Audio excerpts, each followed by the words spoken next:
I love the serendipity that happens this week. I mean, the kind of things that are happening in our city and the exposure that people get to Austin. I hear all sorts of people say, you know, I actually just heard this from a bunch of folks from Twitter that went up and down Rainey Street. Said, I had no idea how awesome Austin was. And for me as an entrepreneur in Austin, I love that. I love that people are getting exposed to our city. And us as locals, glad to put up for it for a week. Yeah, there's traffic. That's about it. And the serendipity and the exposure we get, it just keeps elevating every year. Most certainly. And you know, you also posted something about the panels that you would most recommend, if you will, or people to attend.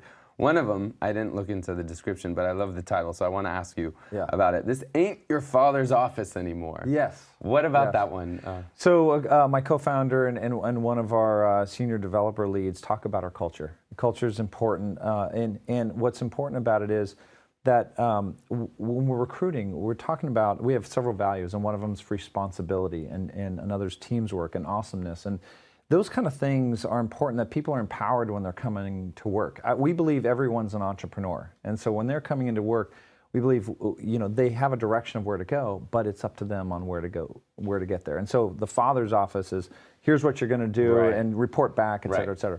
No, we treat everyone as an entrepreneur.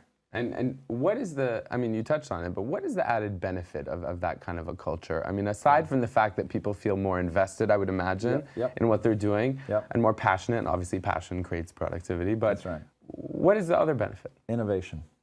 You allow people the freedom to come up with ideas and take initiative and solve problems. The other thing is frankly, as you grow, I've been through startups from very small to Bazaar Voice, which got to 500 people, to Dell. And what I notice is that employees tend to say, you know, here's our problems, management, come fix them. And I say, no, here are your problems, you fix them. Exactly. You have all the tools and all the relationships to fix these problems, and probably the right ideas. And so if you just sort of reverse that mentality across the whole company, it's much easier to scale to be a successful company in a place where you don't feel the bureaucracy and all of that. I can tell you're a busy guy, separate from South by Southwest, obviously, but you also have another panel today, Finding Eyeballs, Monetizing Sports Media in a Multi-Screen World. When it does come to sports, I mean, what is kind of the trend there, and what are you most hoping to kind of discuss there? Yeah, so we work with sports in the very beginning, both leagues, teams, venues, and where we started was, how do we get the fans engaged and come to the stadium and participate and amplify that they're watching the game. New York Giants was one of our early clients. They put it on TV, they put it in the stadium, they put it in the parking lot even. But now the opportunity is, as it fits to the business model, both for sports and media and TV, is sponsorship of all these experiences.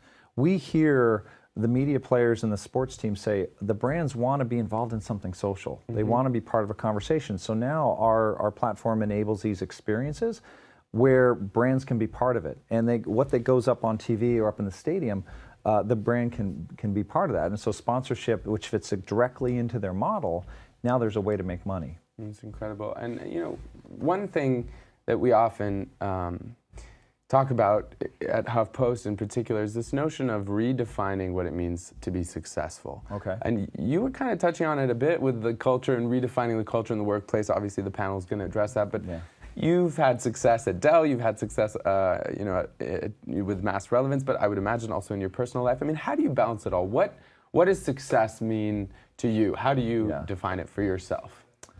Well, it's a very subjective thing. Right. You really have to determine what levers in your life are important to you. And for me, you sort of step back, and part of why I started a company is I really enjoy the journey. I really enjoy the relationships and the relationships of people I want to work with the rest of my life. And I love Austin. I think I'm going to be here the rest of my life. So to really invest in those relationships is success. You know, we'll go from building company. I've been through 5 startups in Dell, written a couple books, but you go through these experiences, and at the end of the day, you look back and you say, these are the relationships that I have, and those are the ones that are carrying me forward for the rest of my life, and I'm going to enjoy life because of that. That's the simplest answer. Sounds like a good one.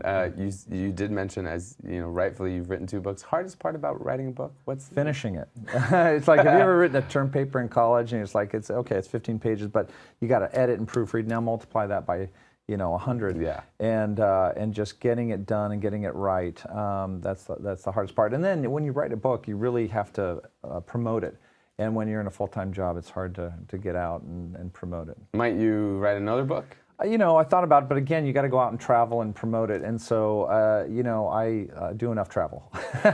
Yeah, and maybe even enough promotion with the swag bag. And yes, exactly the right. suite. Exactly. Well, Sam, it's such a pleasure to speak with you. Yeah, you too. Great to meet you. Thank you. And for those of you who aren't as familiar with mass relevance, take it from me, you should definitely check it out. Even it's not just for corporations by any means, right? Yeah, well, it's for businesses, but it's anyone who wants to create a social experience in the brand experiences they're creating. Yeah, even as people are maybe social entrepreneurs, people trying to think of how to start their business. Well, there you have it. This is one more conversation from South by, many more coming up, so be sure to stay tuned.